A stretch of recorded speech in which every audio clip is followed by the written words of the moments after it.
오늘 우리가 주목할 하나님 말씀은 신약성경 마가복음 14장 43절부터 52절 말씀입니다. 마가복음 14장 43절부터 52절 말씀 우리 함께 봉독합시다. 시작.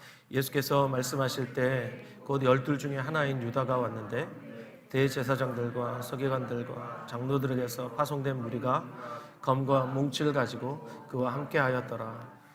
예수를 파는 자가 이미 그들과 군호를 짜 이르되 내가 입맞추는 자가 그이니 그를 잡아 단단히 끌어가라 하였는지라.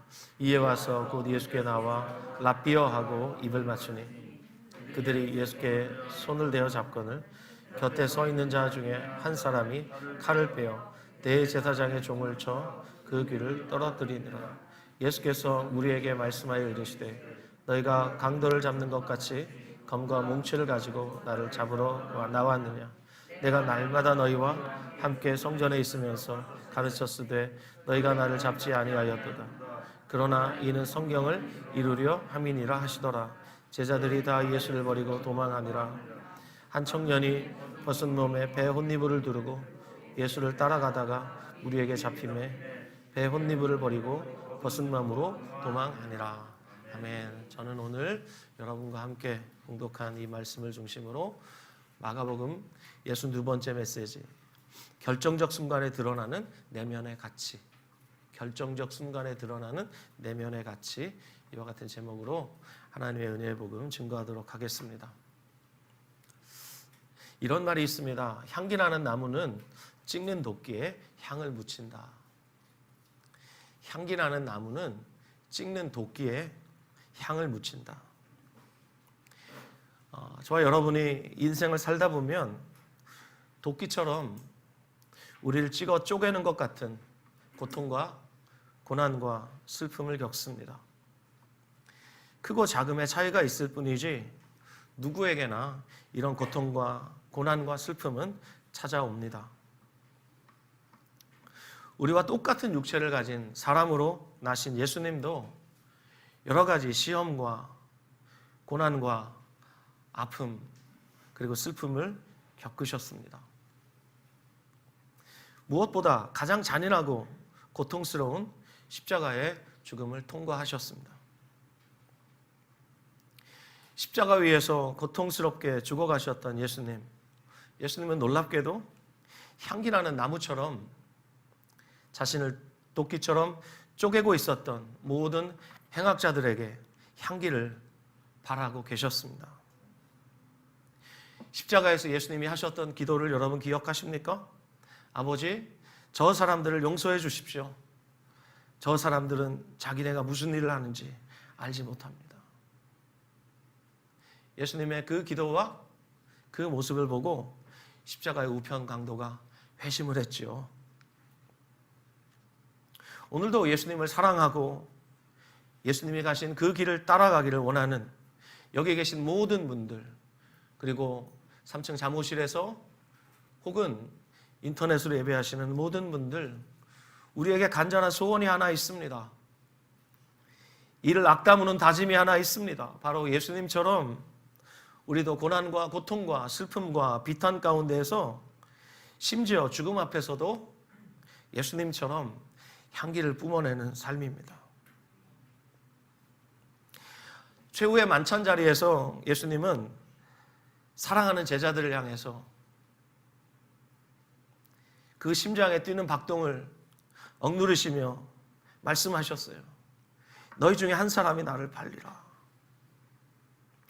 그때 제자들이 당황하며 근심하기 시작합니다. 그러면서 하나씩 예수님께 묻지요. 주님, 저는 아니지요. 주님, 저는 아니지요. 속으로 그랬을지도 모르겠어요. 주님, 쟤예요? 이랬을지도 모르겠어요. 그리고 감람산에 있는 겟세마네로 기도하러 가시던 길에 주님은 더욱 놀라운 말씀을 하셨습니다. 너희가 다 나를 버릴 것이다. 스가랴 13장에 이미 제자들이 예수님을 것을 예언해 놓았습니다. 그 예언의 말씀대로 너희가 다 나를 버릴 것이다 라고 말씀하셨습니다. 그때 제자들 하나같이 호기롭게 이렇게 호언장담했습니다. 주와 함께 죽으면 죽었지 주를 버리지도 부인하지도 않겠습니다. 그들이 다짐하며 말했는데 우리말 성경으로는 구분이 잘 안 되는 헬라어 성경의 시제를 보면 그들이 몇 번이나 다짐했다는 것을 알 수 있어요. 한 번 큰 소리 뻥 친 게 아니라 몇 번이나 다짐하고 다짐했다는 것을 알 수가 있어요. 근데 그렇게 호기롭게 장담했던 그들이 몰랐던 게 있습니다. 뭘까요? 그들이 뭘 몰랐을까요? 예수님이 겟세마네에서 땀방울이 핏방울이 되도록 기도하실 때 제자들에게 말씀하셨어요. 시험에 들지 않게 깨어 기도하라. 그런데 그들은 육신을 이기지 못하고 잠들어 있었습니다. 깨어있지 못했던 그들에게 하셨던 그 유명한 말씀이 우리가 잘 아는 바로 이 말씀입니다. 마음에는 원이로되 육신이 약하도다. 제자들이 몰랐던 게 바로 이겁니다. 호기롭게 장담했지만 제자들이 몰랐던 것, 그건 바로 사람은 마음이 원하지만 육신이 약하다는 거예요. 우리가 이런 말 자주 하잖아요. 정말 마음은 원이지만 육신이 약해요. 내가 이번 한 주간 새벽 예배 승리하리라. 그러다가 울고 잤어요. 그리고 눈을 떴는데 화들짝 놀라면서 그러죠. 주여, 제 마음은 원입니다. 아시죠? 여기 육신으로 번역된 헬라어 단어, 아주 유명한 단어입니다. 이 단어가 신약 성경에 무려 147번이나 사용되었습니다. 너무나 중요한 단어예요. 그러니까 많이 쓰였죠. 이 단어에는 여러 가지 뜻이 있는데 그 중에 하나가 바로 이 육신이라는 단어의 뜻이 뭐냐면 죄악된 자연인의 본성이에요. 우리가 흔히 말하는 죄성을 가리키는 단어예요. 혹은 마음에 내재하는 부패성을 가리킵니다. 여러분 분명히 아셔야 합니다. 우리가 거듭났다 할지라도 우리의 마음에는 여전히 죄성이 존재합니다. 동의하십니까? 우리의 마음에 잔존하고 있는 부패성이 있습니다. 호주의 파푸아 뉴기니에 가면 세픽이라는 강이 있다 그래요. 거기에 창고라는 악성 잡초가 그 지역 주민들을 너무나 곤욕스럽게 했는데 이 문제가 된 이 잡초는 남미에서 유래한 외래종 들어보셨는지 모르겠지만 워터 히아신스라는 잡초라고 그래요. 워터 히아신스.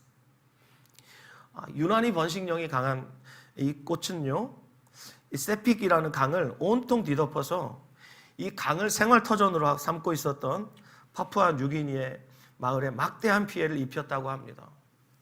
이 마을의 중요한 교통수단이 뭐였냐면 수로예요, 수로. 그 물길을 통해서 사람들이 통행하고 또 주요 산업이 뭐였냐면 어업이에요. 그런데 잡초가 너무나 번성하는 바람에 물고기를 잡을 수도 없게 되었어요. 그런데 더 심각한 슬픔은 급기야 사람들의 목숨까지 빼앗아가는 결과를 초래하고 말았다는 겁니다. 응급환자가 생겼습니다. 그래서 그 응급환자를 수로를 통해서 급하게 이송해야만 살릴 수 있는데 그 강을 덮은 이 잡초로 인해서 신속하게 이동하는 것이 불가능해서 분초를 다투는 응급환자가 생명을 수없이 잃었다고 합니다. 어느 생물학자의 보고에 의하면 이 워터 히아신스라는 이 잡초는 한 그루에 2개월마다 무려 1,000배씩 번식한다고 해요. 별로 안 놀라셔요. 그렇죠? 한 그루가 2개월마다 1,000배씩 번식을 한다고 그래요. 감사해요. 근데 거듭난 사람의 이 내면에 있는 이 부패성도 놀라운 번식력을 가지고 있다고 그래요. 그래서 마음을 지키지 않으면 금세 뿌리를 내리고 번식하는 이 워터 히아신스처럼 우리의 마음이 부패한 마음으로 가득하게 된다는 거예요. 거듭났다 할지라도. 이러한 이 부패한 마음의 이 번식 현상을 잘 설명하고 있는 대표적 성경 구절이 하나 있습니다. 함께 찾아보겠습니다. 마가복음 14장 책갈피 하시고 갈라디아서 신약성경 갈라디아서 6장 7절부터 8절 말씀입니다. 갈라디아서 6장 7절 8절 말씀.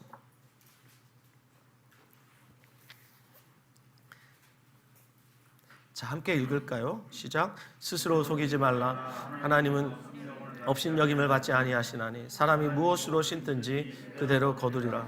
자기의 육체를 위하여 심는 자는 육체로부터 썩어질 것을 거두고 성령을 위하여 심는 자는 성령으로부터 영생을 거두리라. 아멘. 매일의 삶에서 우리는 이 두 가지 선택의 기로에 서게 됩니다. 육체를 위하여 심을 것인가? 아니면 성령을 위하여 심을 것인가? 이 선택의 기로에 우리는 매일 서게 됩니다. 매 순간 서게 됩니다.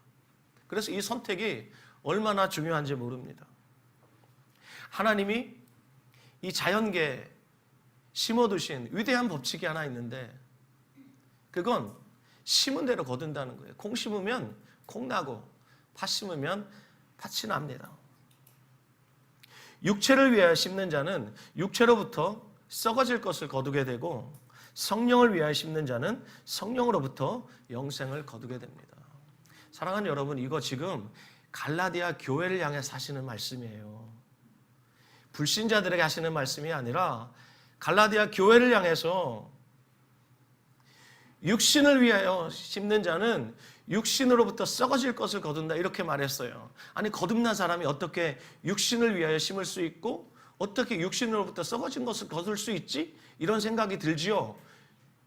근데 이게 우리의 현실이에요.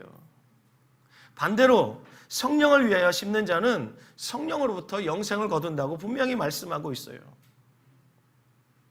자, 그렇다면 교회를 향해 주시는 이 경고의 말씀인데 이 말씀을 갈라디아서 5장을 통해서 좀 더 상세하게 살펴보겠습니다. 갈라디아서 5장 19절부터 21절 보십시오.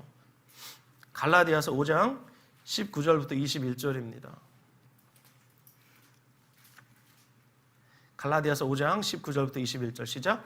육체의 일은 분명하니 곧 음행과 더러운 것과 호색과 우상숭배와 주술과 원수 맺는 것과 분쟁과 시기와 분냄과 당지는 것과 분열함과 이단과 투기와 술취함과 방탕함과 또 그와 같은 것들이라. 전에 너희에게 경계한 것 같이 경계하노니 이런 일을 하는 자들은 하나님의 나라를 유업으로 받지 못할 것이요. 아멘. 교회를 향해서 분명히 경고하면서 육체의 일이 있다. 육체의 일은 분명하다. 여러분, 여기 나오는 음행부터 시작되는 이 육체의 일들 중에서 단어의 뜻이 잘 이해되지 않는, 예를 들면 호색이라든지 이런 단어는 우리가 잘 쓰지 않잖아요. 이런 단어의 뜻이 이해되지 않지만 이거 전부 무슨 얘기예요? 교회 안에서 능히 일어날 수 있는 일들이에요. 불신자들은 뭐 말해 못하겠습니까? 전에 너희에게 경계한 것처럼 다시 경계한다. 여러분, 교회는 예수 믿고 땡이 아니에요. 예수 믿으면 모든 게 자동적으로 은혜로 다 작동되는 게 아니라 우리 안에 육체에 이 분명한 일들이 있다는 겁니다. 그래서 다시 경계하는 거예요. 교회를 향해서 끊임없이 경계하고 있는 거예요. 이런 일을 하는 자는 절대로 하나님 나라를 유업으로 받지 못한다. 사랑하는 여러분, 여기 나오는 것 중에 하나라도 여러분 마음에 걸림이 되는 것이 있다면 정말 회개하고 여러분 돌이키셔야 됩니다. 자, 이렇게 육체의 일이 분명하죠. 반대로 성령의 일이 있습니다. 5장 22절부터 24절 보시겠습니까? 시작. 오직 성령의 열매는 사랑과 희락과 화평과 오래 참음과 자비와 양성과 충성과 온유와 절제니 이와 같은 것을 금지할 법이 없느니라. 그리스도 예수의 사람들은 육체와 함께 그 정욕과 탐심을 십자가에 못 박았느니라. 아멘. 여기 성령의 일도 너무나 분명하죠. 특별히 성령의 이 열매는 금지할 법이 없다 그래요. 성령의 열매는 너무나 확실하기 때문에 아무것도 성령의 열매를 막을 수가 없어요. 할렐루야. 이 열매를 우리가 맺어야 돼요. 이것을 위해서 우리가 힘을 써야 합니다. 할렐루야. 저절로 맺히지 않습니다. 저절로 맺히면 얼마나 좋겠습니까? 그래서 24절에 그리스도 예수의 사람들은 육체와 함께 그 정욕과 탐심을 십자가에 못 박았느니라. 우리가 잘 아는 갈라디아서 2장 20절 말씀 보면 내가 그리스도와 함께 십자가에 못 박혔나니 수동태로 말하고 있죠. 예수님께서 2000년 전 십자가에서 돌아가실 때 그때 우리의 옛사람도 예수님과 함께 십자가에 못 박혔어요. 주님께서 이미 다 이루신 거예요. 그걸 믿음으로 받아들인 사람은 어떻게 해야 합니까? 날마다 그 정욕과 탐심을 십자가에 못 박아야 되는 거예요. 그래야 이런 성령의 열매를 맺을 수 있는 거예요. 제가 지난주 설교 시간에 여러분에게 말씀드렸습니다. 그리스도 예수의 사람들은 십자가에 못 박힌 채 태어난다고. 동의하시면 아멘. 그렇습니다. 우리가 이렇게 영광스럽게 태어납니다. 그러나 십자가에 못 박힌 채 태어나고 그리스도와 함께 죽고 그리스도와 함께 그리스도의 생명으로 살고 있다 할지라도 마음에 존재하는 이 부패성을 아까 말씀드린 워터 히아신스라는 이 잡초처럼 그대로 방치하면 어떻게 됩니까? 그대로 방치하는 사람들이 하는 말이 있어요. 아우, 마음은 원인데 육신이 약해요. 그래서 제가 은혜의 통로가 있습니다라고 말해드려요. 하나님이 우리에게 은혜를 주시기 위해서 하나님 편에서 활짝 열어놓으신 통로가 있어요. 그게 뭔 줄 아세요? 말씀과 기도예요. 그리고 우리가 한 달에 한 번씩 하는 성찬식이에요. 이게 하나님 편에서 준비하신 은혜의 수단이에요. 은혜의 통로예요. 이 통로를 하나님 편에서는 마음껏 사용하시기 원하시는데 우리 편에서 그냥 꽁꽁 닫아놓으면 우린 은혜의 이응도 받지 못해요. 하늘에서 억수 같은 비가 쏟아져도 이 간장 종지 이거 딱 엎어놓으면 한 방울도 받지 못하는 거예요.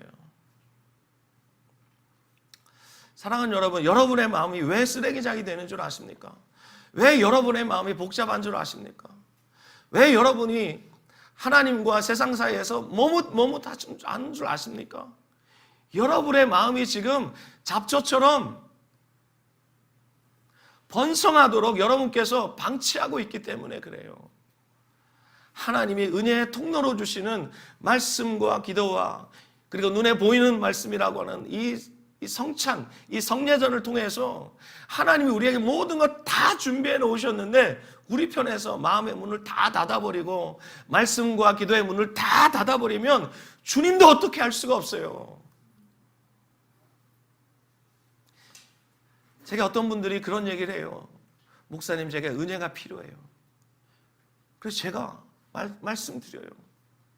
은혜의 통로가 있습니다. 형제님, 자매님. 말씀과 기도예요. 매일 5분이라도 말씀과 기도 앞에 서보세요. 그러면 주님이 일하기 시작할 거예요. 근데 하루 종일 24시간 5분 기도할 시간이 없답니다. 이게 말이 됩니까, 여러분? 그래 놓고 목마르대요. 그래 놓고 자기는 은혜가 없대요. 그 마음이 그 가물에 쩍쩍 갈라진 논두렁처럼 그렇게 변해 있는데도 은혜의 수단이 있다고 제가 목이 터져라 말씀을 드려도 그걸 받아들이질 않는 거예요. 그러면 평생 그렇게 사시는 거예요. 그러면서 나중에 뭐라 그래요? 이게 전부예요. 이게 기독교의 전부예요. 천만의 말씀입니다, 여러분. 하나님의 은혜가 얼마나 넓은데요. 얼마나 큰데요. 얼마나 높고 얼마나 깊은데요. 말도 안 되는 얘기입니다.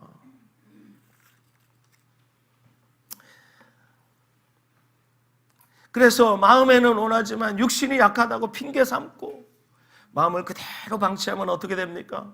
어느새 자기도 모르게 성령을 위해 심지 못하는 자기 자신을 보고 화들짝 놀라게 됩니다. 놀라면 그나마 다행이지요. 놀라지도 않은 채 나는 문제없어, 나는 괜찮아 이러면서 평생 가면 마지막에 여러분 어떻게 하실랍니까? 제가 오늘 웃으면서 설교하려고 마음 먹고 올라왔는데 제가 또 미간이 찌푸려지네요. 이렇게 육체를 위해서 심지 않게 하시려고 주님이 간곡히 명령하셨어요. 깨어 기도하라고. 기도하지 않으면 여러분 절대 우리 마음 못 지켜요. 반드시 기도하셔야 돼요. 한번 따라하시죠. 나는 기도하리라. 나는 기도하리라. 나는 기도하리라. 아멘. 이렇게 다짐하고 또 다짐하고 장담해도 결정적인 순간에 우리는 우리 마음 지킬 수 없을지 몰라요. 오늘 본문에서 이걸 우리가 보지 않습니까? 예수님 앞에서 너희 중에 하나가 오늘 나를 팔리라 그랬을 때 주님 나는 아니죠. 모두가 물어봤어요. 예수님께. 그리고 너희가 오늘 다 나를 버릴 것이다 그랬을 때 내가 주님과 함께 죽으면 죽었지 주님을 버리지 않겠습니다. 주님을 부인하지 않겠습니다. 장담하고 주님 따라갔습니다. 그때도 그들은 자기 자신을 철떡같이 믿었습니다. 그런데 그들의 눈앞에 이 죽음의 칼날이 다가왔다는 것을 그들이 알게 되자 막연하기만 했던 그 죽음이 실제가 됐을 때 그들의 내면에 자리 잡고 있었던 가치가 속절없이 드러나고 말았습니다. 스승을 배신한 제자 유다가 무리와 함께 칼과 몽치를 가지고 예수님을 잡으러 왔을 때 놀랍게도 예수님은 아무런 저항을 하지 않았습니다. 여러분 잘 아실 거예요. 예수님이 거라사 지방에 가셨을 때 거기서 군대 귀신 들린 자를 말씀 한마디로 그냥 내쫓으셨죠. 저처럼 이렇게 소리도 안 질렀어요. 그냥 거라사 지방에 도착하실 때 배에서 내리시면서 그냥 속삭이듯이 떠나가라. 그랬더니 군대에 계신 6천 명이 그냥 한꺼번에 소리 지르면서 떠나가 버렸어요. 할렐루야. 그런 예수님이에요. 그리고 제자들이 갈릴리 바다에서 사경을 헤매면서 새벽까지 죽기 살기로 사투를 벌이고 있을 때 예수님이 물 위로 걸어오셨어요. 그러면서 그냥 미친 바람과 파도를 향해서 잠잠하라 한마디에 그냥 잠자는 애기처럼 거의 해졌어요. 그런 예수님이에요. 심지어 죽은 사람도 그냥 말씀 한마디로 그냥 살려내세요. 나사로야 나오라. 그랬더니 나사로가 그 배로 수족을 독인 채로 그냥 나오잖아요. 그런 예수님이에요. 말씀 한마디로 천지 만물을 창조하시고 예수님 앞에서 이 마귀는 한 길로 왔다가 7길로 떠나갑니다. 할렐루야. 그런 예수님이에요. 그런 예수님이 아무런 저항도 하지 않아요. 마치 털 깎는 자 앞에 잠잠한 어린 양처럼 아무런 저항도 하지 않으셨어요. 그때 그 절박했던 그 결정적인 순간에 베드로가 무엇을 선택한 줄 아십니까? 저항하지 않는 예수님을 보고 베드로가 선택한 것은 칼을 뽑아드는 것이에요. 칼을 뽑아들고 베드로 나름으로 저항을 합니다. 본문 46절, 47절 보십시오. 그들이 예수께 손을 대어 잡거늘 곁에 서 있는 자 중에 한 사람이 칼을 빼어 대제사장의 종을 쳐 그 귀를 떨어뜨리니라. 자, 마가복음은 이 사람이 베드로라고 밝히고 있지 않습니다. 그렇지만 요한복음 18장을 보면 베드로라고 분명히 밝히고 있고 귀가 떨어져 나간 대제사장 종의 이름이 말고라고 분명히 기록하고 있습니다. 여러분 보세요. 다급해지니까 베드로가 그 결정적인 위기의 순간에 어떻게 하죠? 자기도 모르게 본능적으로 칼을 뽑아버리고 말았습니다. 왜 그랬을까? 제가 몇 가지 생각해 봤어요. 첫 번째, 그래도 자기가 스승이신 예수님을 사랑한다고 믿었거든요. 그 스승님을 보호해주고 싶었을 거예요. 그래서 칼을 뽑았어요. 또 한 가지 더 생각해 보면 아마 이랬을 것 같아요. 아무런 저항도 없이 순순히 잡히시는 예수님을 보면서 그래, 내가 칼을 뽑으면 저렇게 순하신 예수님도 혹 마음을 바꾸셔서 이 행동에 주님도 가담하실지 몰라. 내가 뽑으면 주님도 능력을 쓰실지 몰라. 이러면서 뽑았을 수 있겠다는 생각이 들었어요. 그런데 예수님은 베드로가 원했던 방식으로 일절 응하지 않으셨습니다. 요한복음 18장을 보면 이 긴박했던 순간에 예수님께서 뭐라고 말씀하셨는가 알 수 있는데 이렇게 말씀하십니다. 베드로더러 이르시되 칼을 칼집에 꽂으라. 아버지께서 주신 잔을 내가 받지 아니하겠느냐. 여러분, 칼은 칼집에 꽂혀 있을 때 가장 무섭다고 하죠. 칼을 도로 칼집에 꽂아 넣어라. 그러면서 아버지께서 주시는 이 잔을 내가 받지 않겠느냐라고 말씀하시면서 그 잔이 하나님이 주시는 잔이라는 것을 예수님 알고 계셨어요. 결국 끝내 저항 한번 하지 않으시고 잡혀서 죽음의 길을 가셨어요. 자, 이 예수님의 모습을 보자 제자들이 이제 선택해야 되는 그 순간이 찾아왔습니다. 이 결정적인 순간이 찾아왔습니다. 칼을 뽑을 수밖에 없었던 그 순간도 결정적인 순간이었고 이제 제자들이 결정해야 합니다. 무엇을 결정해야 합니까? 어떻게 할 것인가. 근데 선택지가 많지 않았습니다. 딱 하나. 그 하나밖에 안 보이는 거예요. 그건 뭐냐면 도망가는 거예요. 도망갔어요. 그런데 본문 51절과 52절에 보면 한 청년이 등장하죠. 역시 예수님을 따라갑니다. 그런데 무리에게 붙잡힙니다. 그러자 벗은 몸으로 도망치고 말았습니다. 자, 이 청년이 누군가? 마가복음을 연구하던 학자들이 나름 논리적으로 밝혀내려고 노력을 많이 했어요. 그런데 대부분의 학자들이 이 청년을 가리켜 마가 자신이었다고 말하고 있습니다. 마가복음의 저자 마가가 여기에서 자기 얘기를 남 얘기하듯 여기 써놨어요. 여러분, 마가는 실패의 아이콘이라고 말씀드렸죠.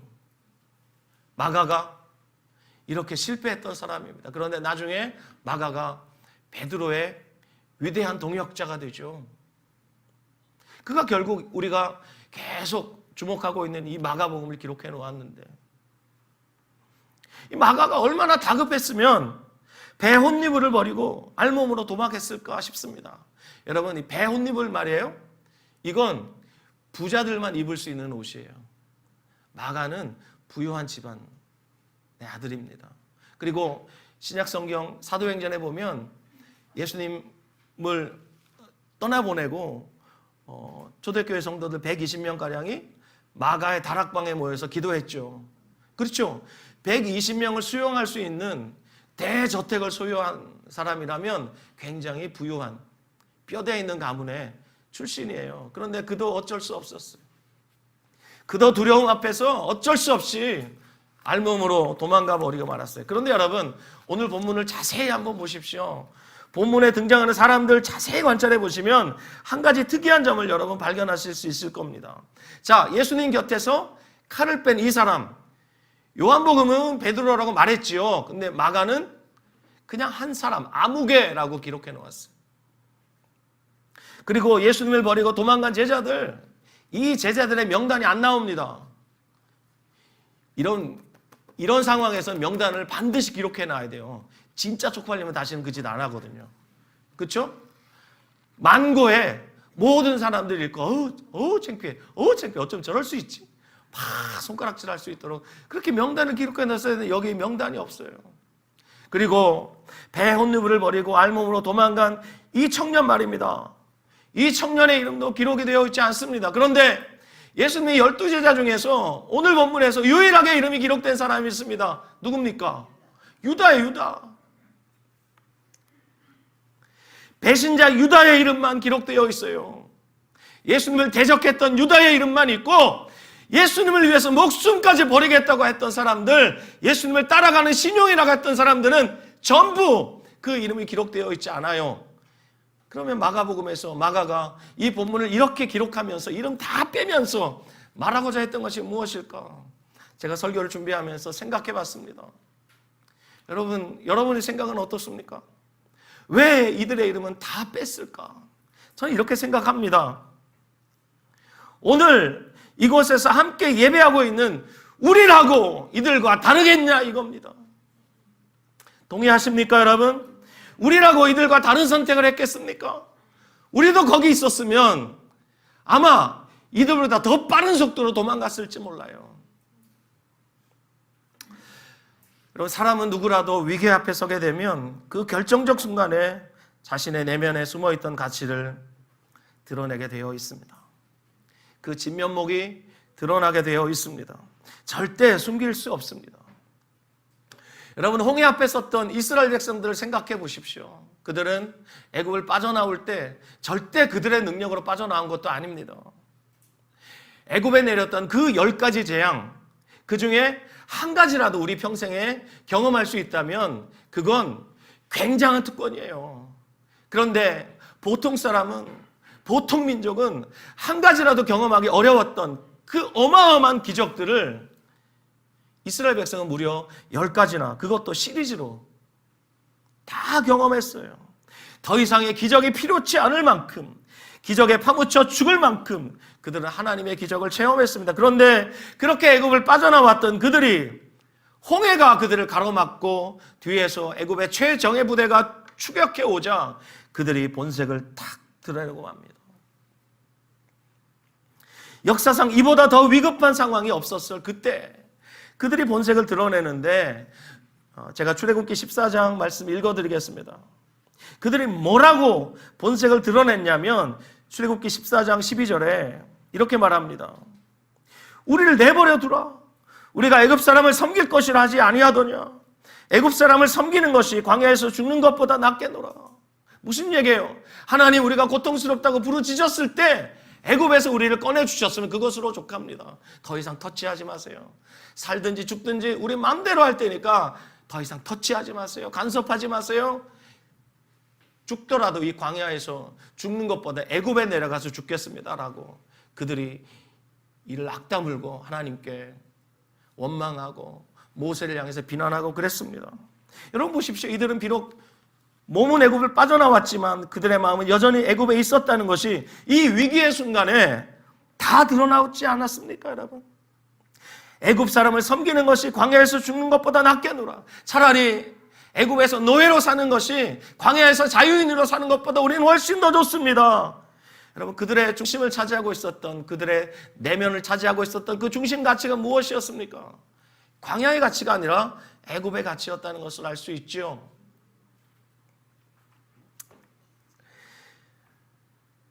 이들의 내면을 캐내는 데는, 이들의 내면의 가치가 드러나는 데는 그리 오랜 시간이 걸리지 않았습니다. 위기 앞에 서보니까 그대로 다 드러나더라는 겁니다. 사랑하는 여러분, 우리 분명히 알아야 합니다. 어떤 위기도 우리 하나님보다 결코 크지 않습니다. 어떤 위기도 우리 하나님보다 결코 강하지 않습니다. 그러나 출애굽하는 이스라엘은 그 결정적 순간에 그 어떤 위기보다 크신 하나님을 보지 못했습니다. 예수님의 제자들도 마찬가지였습니다. 그들은 그날 벌어지고 있었던 그 모든 상황을 하나님이 주관하고 계셨다는 것을 꿈에도 생각하지 못했습니다. 자, 오늘의 본문 마가복음 14장 49절 말씀 함께 읽을까요? 마가복음 14장 49절 시작. 내가 날마다 너희와 함께 성전에 있으면서 가르쳤으되 너희가 나를 잡지 아니하였도다. 그러나 이는 성경을 이루려 함이니라 하시더라. 여기 보십시오. 그러나 이는 성경을 이루려 함이니라. 예수님께서 그 죽음의 위기 앞에서 잡혀가시는 그 순간에도 하나님이 선지자들을 통해 구약 성경을 통해 예언하셨던 그 말씀 하나하나를 이루어가고 계셨습니다. 여러분, 우리 역사에서 우리 개인의 역사, 우리 가정의 역사, 우리 교회의 역사, 이 땅의 모든 인간들의 역사 중에 하나님의 계획을 벗어날 수 있는 역사는 하나도 없습니다. 참새가 땅에 떨어지는 것도 하나님 허락 없이는 절대로 불가능합니다. 여러분, 우리의 머리카락 빠지는 것도 하나님 은혜 없이는 절대 안 됩니다. 머리카락도 세시는 주님이십니다. 할렐루야. 칼을 빼들었던 베드로처럼 우리도 다급하면 결정적 순간에 하나님의 말씀의 지배를 받기보다 우리의 마음의 내면의 부패한 마음을 따라서 혹은 썩어 없어질 가치를 따라 살지 모릅니다. 그래서 예수님이 그런 우리를 잘 아시고 산상수훈에서 이렇게 말씀하셨어요. 한번 따라 하시겠습니다.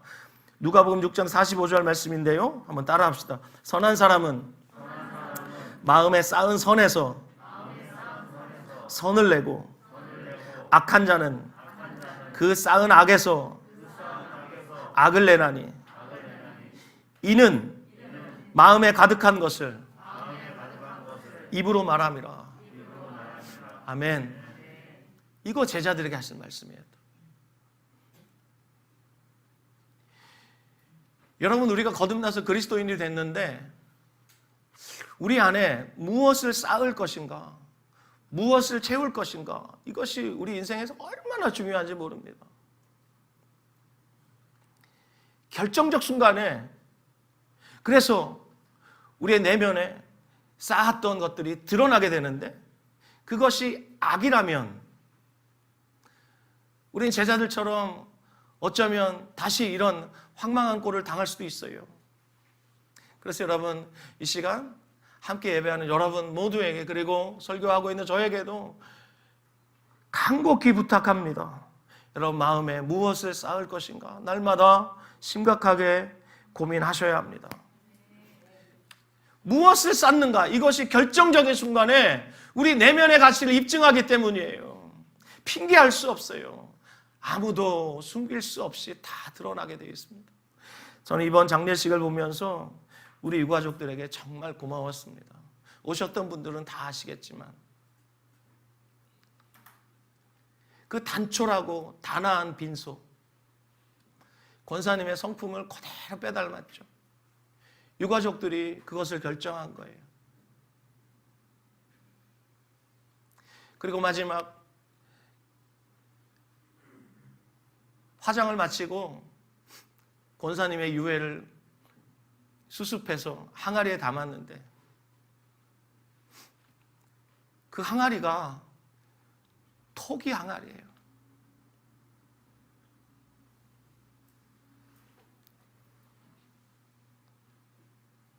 왜 그렇게 했을까? 제가 생각해 보니까 그런 거예요. 권사님은 지금 최고의 영광 가운데 계시는데 주님 품에 안 계신 그 영광에 무엇을 더 갖다 붙여야 더 영광스럽게 될 수 있겠습니까, 여러분?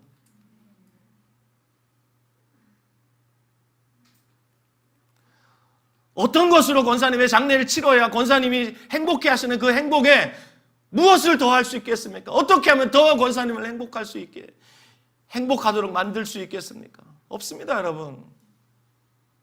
주님 품에 안긴 것으로 가장 영광스럽고 영원한 행복을 권사님은 얻으셨어요.